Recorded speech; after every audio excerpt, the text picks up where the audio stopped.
شروع اللہ کے نام سے جو مہربان نہایت رحم کرنے والا ہے۔ حضرت آدم علیہ السلام جنہیں ہم دنیا پر آنے والا پہلا انسان مانتے ہیں، لیکن حضرت آدم علیہ السلام سے پہلے زمین پر کیا تھا؟ کیا حضرت آدم علیہ السلام سے پہلے کوئی مخلوق تھی؟ اگر کوئی مخلوق تھی تو وہ کون سی مخلوق تھی اور بعد میں کہاں گئی؟ ان تمام سوالات کا جواب آج ہم قرآن و حدیث کی روشنی میں تلاش کرنے کی کوشش کرتے ہیں۔ یہ تمام جوابات جاننے کے لیے ہمارے ساتھ جڑے رہیے، کیونکہ آج کی یہ ویڈیو آپ کے لیے بہت معلوماتی اور دلچسپ ہونے والی ہے۔ حضرت آدم علیہ السلام سے پہلے آباد مخلوقات پر مختلف نظریات پیش کیے جاتے ہیں، لیکن مسلمانوں کے لیے روشنی کے دو مینار ہیں، قرآن اور حدیث۔ رسول اللہ صلی اللہ علیہ وسلم نے ارشاد فرمایا، میں تم میں دو چیزیں چھوڑ کر جا رہا ہوں، اگر تم نے ان کو مضبوطی سے تھامے رکھا تو ہرگز گمراہ نہ ہوگے۔ وہ چیزیں قرآن پاک اور میری سنت ہے۔ لہٰذا ہم سب سے پہلے قرآن کریم کی رہنمائی حاصل کرتے ہیں۔ ارشاد باری تعالیٰ ہے، اور وہی ہے جس نے بنایا آسمان اور زمین 6 دن میں، اور اس کا عرش پانی پر تھا۔ یعنی زمین اور آسمان کی تخلیق سے پہلے صرف پانی تھا۔ قرآن پاک نے اس حوالے سے کسی بھی مخلوق کی طرف اشارہ نہیں کیا۔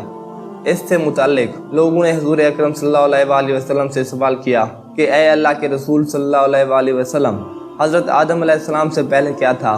تو آپ صلی اللہ علیہ وسلم نے ارشاد فرمایا کہ صرف اللہ تھا، نہ اوپر ہوا تھی اور نہ نیچے، اور اللہ کا عرش پانی پر موجود تھا۔ اللہ تعالیٰ نے قلم کے وجود میں آنے کا حکم دیا اور پھر اس سے کہا کہ لکھ، اور اسی طرح انسانوں کے آنے سے 50,000 سال پہلے ہر چیز اور تمام مخلوقات کی تقریریں اور ان کے بارے میں سب کچھ لکھ کر لوح محفوظ میں محفوظ کر دیا گیا۔ ایک مرتبہ حضور اکرم صلی اللہ علیہ وسلم کے پاس یمن سے ایک وفد آیا اور کہا کہ ہمیں آپ صلی اللہ علیہ وسلم سے علم لینا ہے، اور آپ صلی اللہ علیہ وسلم ہمیں بتائیں کہ زمین پر حضرت آدم علیہ السلام سے پہلے کیا تھا؟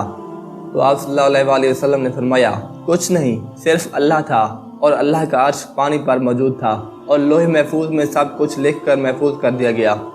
حضرت ابو ہریرہ رضی اللہ عنہ سے مروی ہے کہ جب نبی پاک صلی اللہ علیہ وسلم سے دنیا میں چیزوں کے وجود میں آنے کی ترتیب پوچھی گئی تو آپ صلی اللہ علیہ وسلم نے میرا ہاتھ تھاما اور کہا، اللہ نے جب یہ دنیا بنائی تو اس کی ترتیب کچھ یوں تھی کہ ہفتے والے دن مٹی پیدا کی، اتوار کو پہاڑ، پیر کو درخت، منگل کو تکالیف، بیماریاں اور مسائل، بدھ کو نور، اور جمعرات کو چوپائے زمین پر پھیلا دیے گئے، اور جمعے کے مبارک دن عصر سے رات تک حضرت آدم علیہ السلام کو پیدا کیا گیا، اور جنات کو 2000 سال پہلے ہی آگ سے پیدا کر دیا گیا تھا، اور اسی طرح یہ دنیا وجود میں آئی اور حضرت آدم علیہ السلام زمین پر آئے۔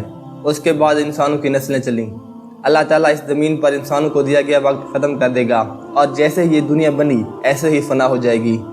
بے شک یہ بات تو ہم جانتے ہیں کہ حضرت آدم علیہ السلام اس زمین پر پہلے انسان تھے، اور حضرت آدم علیہ السلام سے ہی ساری نسل آگے بڑھی۔ لیکن سوال یہ ہے کہ حضرت آدم علیہ السلام سے پہلے زمین پر کیا تھا؟ حضرت آدم علیہ السلام سے پہلے جب پانی ہی پانی تھا تو قدرتی طور پر 2000 سال پہلے کعبے کی جگہ پر سفید جھاگ پیدا ہوا۔ کچھ روز میں اس کو پھیلا کر زمین کر دیا گیا۔ پھر جب فرشتوں کو اللہ تعالیٰ نے حضرت آدم علیہ السلام کی پیدائش کی خبر دی تو انہوں نے اپنی خلافت کا استحقاق یعنی حقدار ہونے کا دعویٰ کیا، اور حضرت آدم علیہ السلام کی پیدائش کی حکمت پوچھی، مگر اس جرات کی معذرت میں توبہ کی نیت سے 7 برش عرش عظیم کا طواف کیا۔ حکم الہی ہوا، زمین میں بھی اسی جھاگ کی جگہ نشان لگا دو جہاں میرے بندے خطا کر کے اس کے طواف سے مجھے راضی کیا کریں۔ اس سے ثابت ہوتا ہے کہ حضرت آدم علیہ السلام کے زمین پر تشریف لانے سے پہلے ہی خانہ کعبہ کی بنیاد رکھی گئی۔ اللہ تعالیٰ نے جب حضرت آدم علیہ السلام سے اماں حوا کو پیدا کیا تو حضرت آدم علیہ السلام نے ان کی طرف دست محبت بڑھانے کا ارادہ کیا، تو فرشتوں نے عرض کی کہ اے آدم، ٹھہر جائیں، پہلے ان کا مہر ادا کریں۔ تو آپ علیہ السلام نے پوچھا کہ ان کا مہر کیا ہے؟ تو فرشتوں نے فرمایا کہ ان کا مہر یہ ہے کہ آپ ہمارے سردار حضرت محمد مصطفیٰ صلی اللہ علیہ وسلم پر 3 بار یا 10 مرتبہ درود پڑھیں۔ چنانچہ حضرت آدم علیہ السلام نے درود پاک پڑھا، اور فرشتوں کی گواہی سے آپ علیہ السلام کا حضرت حوا سے نکاح ہو گیا۔ اس سے ثابت ہوتا ہے کہ نبی پاک صلی اللہ علیہ وسلم ہر چیز کے لیے وسیلہ ہیں۔ اللہ تعالیٰ نے زمین و آسمان بنانے سے پہلے فرشتوں کو پیدا فرمایا، پھر جنات کو آگ کے شعلے سے پیدا کیا گیا، اس کے بعد انسان کو پیدا کیا گیا۔ سب سے پہلے انسان اللہ کے پیارے نبی حضرت آدم علیہ السلام ہیں، اور آپ علیہ السلام پہلے رسول بھی ہیں جو شریعت لے کر اپنی اولاد کی طرف بھیجے گئے۔ حضرت آدم علیہ السلام زمین پر اللہ کے پہلے خلیفہ ہیں، سورہ بقرہ میں ارشاد ہوتا ہے، اور یاد کرو جب تمہارے رب نے فرشتوں سے فرمایا کہ میں زمین پر اپنا نیب یعنی خلیفہ بنانے والا ہوں۔ خلیفہ اسے کہتے ہیں جو اختیارات جاری کرنے اور دیگر اختیارات میں اصل کا نیب ہوتا ہے۔ اگرچہ تمام انبیاء علیہ السلام اللہ تعالیٰ کے خلیفہ ہیں، لیکن یہاں خلیفہ سے مراد حضرت آدم علیہ السلام ہیں، اور فرشتوں کو حضرت آدم علیہ السلام کی تخلیق کی خبر اس لیے دی گئی تاکہ وہ اس کی حکمت پوچھیں اور ان پر خلیفہ کی عظمت اور شان ظاہر ہو۔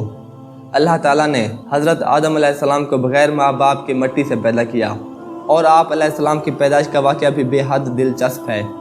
اللہ تعالیٰ نے حضرت جبرائیل علیہ السلام کو حکم دیا کہ زمین سے ایک مٹھی مٹی لاؤ۔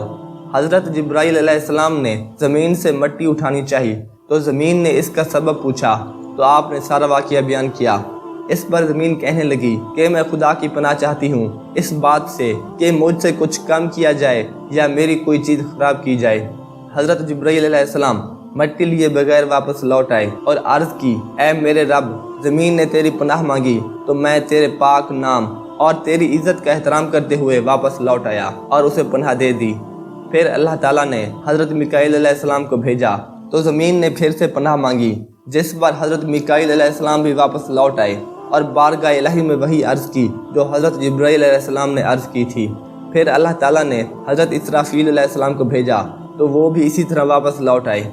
پھر حضرت اسرائیل علیہ السلام کو بھیجا۔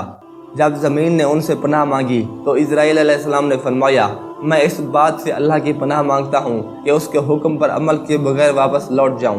چنانچہ انہوں نے زمین سے مٹھی بھر مٹی لی اور واپس جا کر بارگاہ الہی میں پیش کر دی، جس پر اللہ تعالیٰ نے روح قبض کرنے کا کام بھی حضرت اسرائیل علیہ السلام کے ذمہ لگایا کہ تم نے ہی اس مٹی کو زمین سے الگ کیا ہے اور تم ہی اس کو مٹی میں ملانا، اور ان کا نام ملک الموت یعنی موت کا فرشتہ رکھ دیا گیا۔ اللہ تعالیٰ نے حضرت آدم علیہ السلام کو 4 عظیم شرف اور مرتبے عطا فرمائے۔ اپنے ہاتھ سے پیدا فرمایا، روح پھونکی، فرشتوں کو سجدہ کرنے کا حکم دیا، اشیاء کے ناموں کے علم سے سرفراز کیا۔ یہ تھی آج کی دلچسپ ویڈیو۔ آپ کی توجہ کا شکریہ۔ تو ملتے ہیں ایک نئی ویڈیو کے ساتھ انشاءاللہ۔ تب تک کے لیے دیجیے اجازت۔ خدا حافظ۔